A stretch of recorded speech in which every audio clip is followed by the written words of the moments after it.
ఎవరైనా సరే అంత డబ్బులుంటే కనుక ఏం వ్యాపారం చేద్దాం, ఇంత స్థలం ఉంది కదా, దీన్ని ఎలా రియల్ ఎస్టేట్ చేద్దాం, దీన్ని ఏదో గవర్నమెంట్ వాళ్ళ మన్నలతో వాళ్ళ పర్మిషన్లతో తీసేసుకుని అక్కడ మనం మల్టీ స్టోరీ పెట్టుకుంటే ఆయన జీవితం కాదు కదా, తరతరాలు కూడా నిలిచిపోతాడు. అలా కాకుండా ఆయన కేవలం ఒక లోపల ప్యాషన్, చిన్నప్పటి నుంచి కాలేజీ రోజులో చదివే దగ్గర నుంచి, ఆర్ట్ కాలేజీలో చదువుతున్న దగ్గర నుంచి కూడా ఆయన మదిలో ఉన్నటువంటి ఆయన బ్రెయిన్ చైల్డ్. అలాంటి దాన్ని ఈ రోజున ఈ రూపం తీసుకొచ్చారంటే ప్రతి క్షణం ప్రతి కార్నర్ ముఖ్యమంత్రి గారు చూసి ఎంత ముచ్చటపడిపోతున్నారంటే అంత ఇంత కాదు. ఎలా చేశారు, ఇది ఎలాగొచ్చింది, అది ఎలా వచ్చింది అని అడుగుతున్నారు. నేను కొన్ని అడుగుతున్నాను.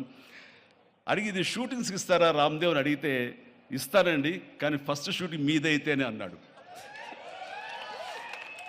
ఇప్పుడు నువ్వు ఆ మాట అన్నావు కదా, ఇప్పుడు కొత్తగా హీరోయిన్ని తీసుకొచ్చి ఆ అమ్మాయితో స్టెప్లు వేయాలంటే ఈ ఎండలో ఎలా ఉంటుందేమో తెలియదు, కానీ ఏదో చలికాలం అయినప్పుడు నెక్స్ట్ చలికాలం అయితే చేస్తానయ్యా అన్నారు. ఈలోగా వర్షాలు పడి ఇవన్నీ ఇంకొంచెం పచ్చగా ఉంటాయండి. 1 or 2 years లోపల ఇది అద్భుతంగా ఉంటుంది, కంటికి కనువింపుగా ఉంటుంది చెప్పేసి ఆయన చెప్తుంటే కనుక ఐ కుడ్ ఇమాజిన్.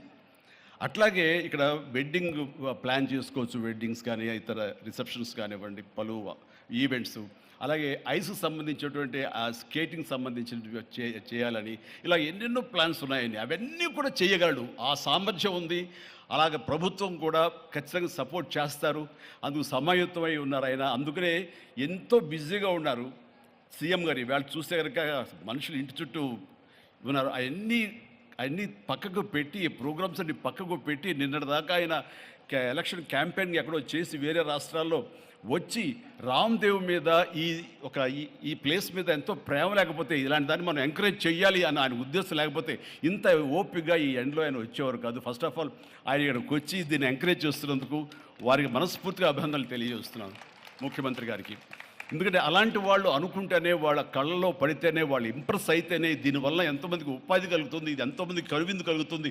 మరి ఎంతోమంది ఈ ప్లేస్ని వాళ్ళ ఈవెంట్స్కి ఉపయోగించుకుంటారు, తద్వారా టూరిజం పెరుగుతున్న ఉద్దేశంతో కూడా మన జూపల్లి కృష్ణారావు గారు దీన్ని ఎంకరేజ్ చేయడం కోసం సమాయత్తమై ఉన్నారు. అలా ప్రభుత్వ సహకారాలు దీనికి మెండుగా ఉంటాయని ఆశాభావం వ్యక్తం చేస్తూ, మీరు ఏదైతే కనుక ఊహించారో రామ్దేవ్ అది త్వరలో ఖచ్చితంగా అవుతుంది. ఇవి అద్భుతమైనటువంటి ఒక ల్యాండ్ మార్క్ అవుతుంది, ఒక కళాకృతి అవుతుంది. అది రాష్ట్రానికి వన్నీ తీసుకొస్తుంది, హైదరాబాద్కి తలమానికంగా ఉంటుంది. హైదరాబాద్ ఒక ఇల్లు అనుకుంటే ఇంట్లో ఒక అద్భుతమైన పెయింటింగ్ పెట్టుకుంటే ఎంత బాగుంటుందో ఆ పెయింటింగ్ ఈ రోజున ఈ ఎక్స్పీరియన్స్తో నేను చెప్తున్నాను, this will be a beautiful piece of art. అందుకని మరొకసారి వారికి నా హృదయపూర్వక ధన్యవాదాలు, అభినందనలు తెలియజేస్తూ ఈ అవకాశం వచ్చినందుకు అండ్ సీఎం గారితో నేను ఈరోజు ఈ ప్రోగ్రాంలో పాల్గొన్నందుకు నా సంతోషాన్ని తెలియజేస్తూ all the very best, God bless.